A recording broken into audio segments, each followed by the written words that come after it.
The skills that you want somehow relate to your life's task, and are somehow something that excite you. They can be somewhat unrelated to what your core, and you're going to maybe combine them in a way later on. Because sometimes in life, there's not just one thing that fascinates us. Sometimes there's two. I wouldn't go thinking there's 3 or 4, because that's not right. You're going to have other problems. But let's say there's 2 things and they're not totally related. That's fine, because you'll find a way to connect them. You know, I talked about in the book about Yoki Matsuoka, who as a child was a great tennis player. She loved sports.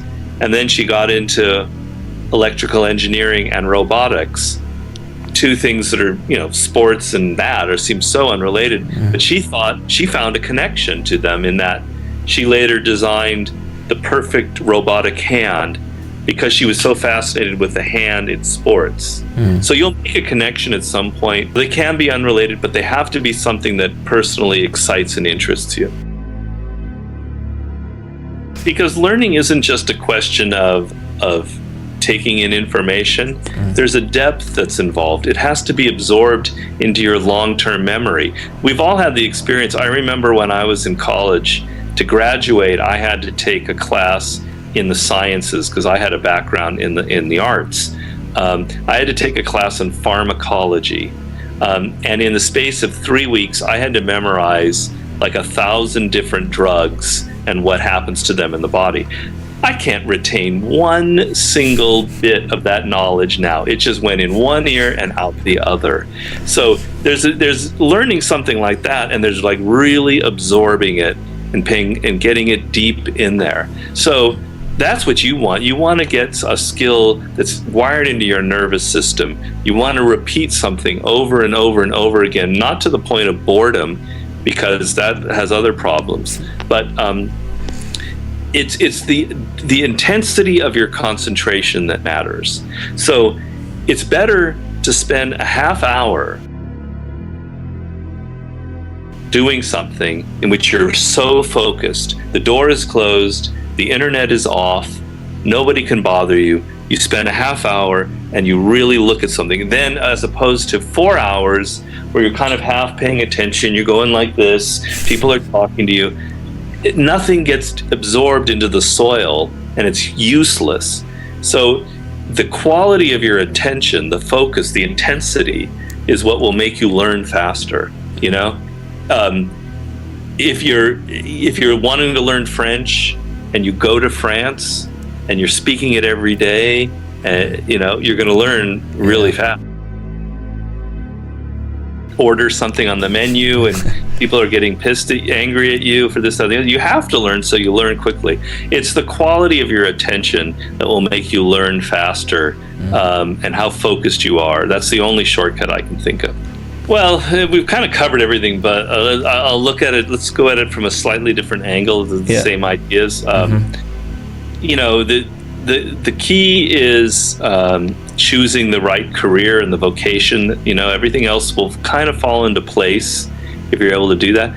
But it's more than that. It's the ability to know who you are, and it's not easy.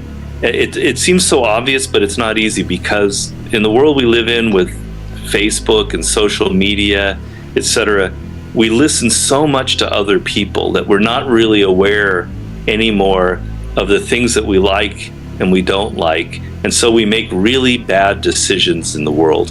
So, for instance, when that man told me, the editor of an article I had written for a magazine, he told me that I was a bad writer and that I shouldn't write, that I should give up. If I were listening to him and to all the other voices in the world, I probably would have said, "Gosh, you're right. I just need to go to business school or law school." And probably I would be dead by now, or I'd be fat and bald and miserable, because I would have made a wrong choice. But I was able to listen to myself and say, no, I know that I like writing. I love it. I'm not going to listen to you. Yeah, maybe journalism isn't right, but I know me. I know what I love, and I love this, and I'm going to make it work somehow.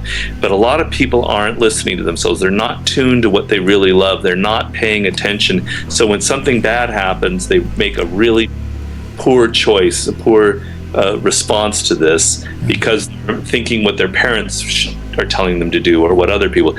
So getting in touch with yourself and what you really like and who you are and what makes you different connects to my second thought here on mastery. Your problem that you face in the world is that by the time you're 35, let's just be blunt about it, by the time you're 35, you're replaceable in this world. You've got a skill that 1,000 other people can do.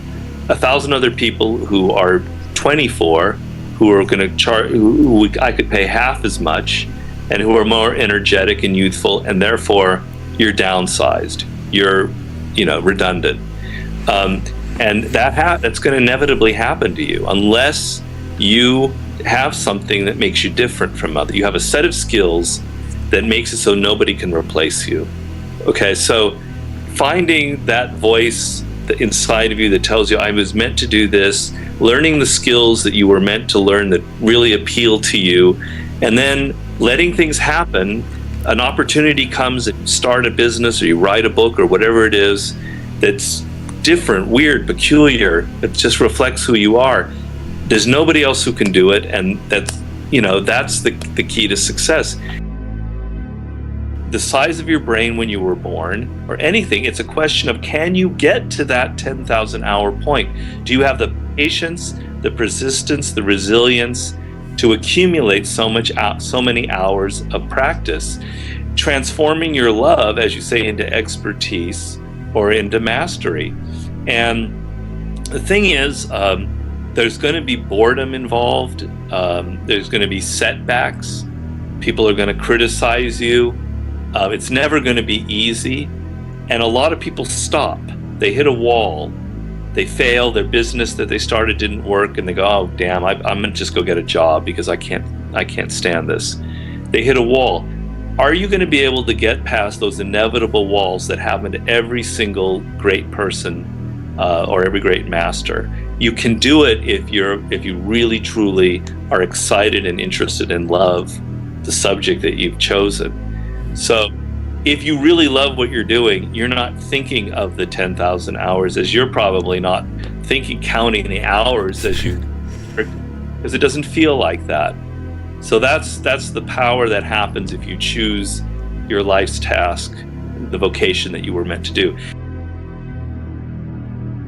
In my book, I explain it very rational, in a particular way. You're born as a unique individual, literally with the brain that you have, the way it's wired, with your own experiences that you have in life. Nobody else has your experiences. Nobody else has your DNA.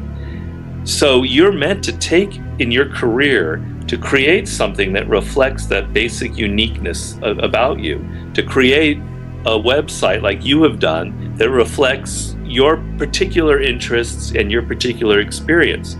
And the reason why is, if you get to a point where no one else can do what you do, if you're the only one that can write that book or create that website, then you have all the power. You're going to create something really interesting and unique in this world. That's the end game, and that's where you'll get if you sort of take that first critical step.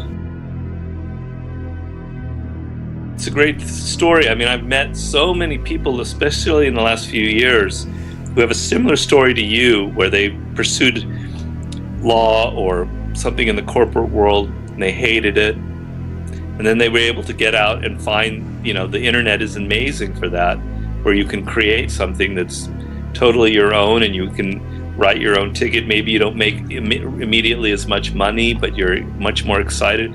The thing about creativity is I want to demystify it a little bit in my book, because like genius and talent, we have this cliche, this sort of aura around the idea of creativity. And I want to show you that the human brain is naturally creative. If you look at children, or you think back when you were a child, your brain was naturally making all sorts of amazing connections between weird ideas. That's why, when you talk to children, they'll completely surprise you with these ideas, these concepts that they suddenly associate in some very unusual way. The brain is naturally creative. If you've ever tried to meditate, like I practice meditation, and you try and turn your brain completely off, you'll notice that without even trying, the brain is like on autopilot, making all of these weird connections between ideas, or in your dreams. The brain is a naturally creative instrument. It wants to connect things, and you lose it over time because you become what I call conventional. You learn certain rules that you have to follow. You study something that doesn't interest you. You start thinking about things like making money, which becomes the most important thing in your life. And suddenly your brain goes around in a circle. Steve Jobs compared it to a record on a turntable that just goes round and round in these same grooves. You lose that natural creativity, but the amazing thing is, like you said, you always can get it back at any age. And I have examples in the book of people suddenly in their 30s, 40s, even in their 50s, regaining that amazing creativity that children have. Because what happens is, if you follow this path that I'm talking about, and your brain has so many connections that can possibly go on between bits of knowledge that you've learned, there are certain exercises that you can take that I describe in the book for kind of loosening up your mind, for getting rid of that conventional pattern thinking that you have. And suddenly, if you're able to be loose and follow some of these strategies, you're going to burst out with creativity almost naturally, like a child does. So it's not something that some people are born with. Mozart wasn't born creative. It's something that you develop over time. And I really want to sort of finally put a hammer to that stupid idea that creativity is about how you were born, or taking drugs, or just being in the moment. No, it's a function of your experience and your ability to overcome the kind of tightening of the mind that occurs over the years. Realistically, the answer is no. There are people who may love the piano, but they're not personally, there is something that they don't have. Maybe they don't have a good sense of rhythm that they're born with, or they don't. I'm kind of tone deaf myself, so I could never really be great at the piano. You may love basketball, but you happen to be born 5'6", you're not very tall. So there are constraints, but this is how I look at that. If you love the piano, but you're not really, your fingers or your head isn't wired for it, it doesn't mean that something is wrong. It just means that there are other aspects of music. What excites you is music. So you should be somehow getting into music as a career. And you don't have to be playing the piano. You could become a critic, or you could become a teacher, or you could take up another instrument or something else, or you could become a lawyer dealing with music. There are other avenues to explore. In the United States, I happen to love basketball. There's a coach, a former coach of the New York team, the New York Knicks, Jeff Van Gundy. He happened to be very short, loved basketball. You can't play. He became a coach, and that is his way of fulfilling that natural excitement he had with it. So you've got to choose something related to what you're interested in, and if you realize you're not physically gifted for the music, you choose something else that's related, because you'll still be able to have that passion and that level of desire. Yeah, I have an example in Mastery of the greatest boxing trainer of our era, Freddie Roach. He's one of the people I interviewed, because I also interviewed contemporary masters for the book. And he, from the age of 4, his father forced all of his sons to become boxers. And from the age of 4, he was boxing, and he liked it, but he didn't love it. And he became a professional boxer, and he was a professional for 8 years. And he was good, but he wasn't great. And he had to retire at the age of 26. And here's someone whose whole life, 22 years of just practicing boxing, and now he can't do it anymore. He can't make money off of it. What's he going to do?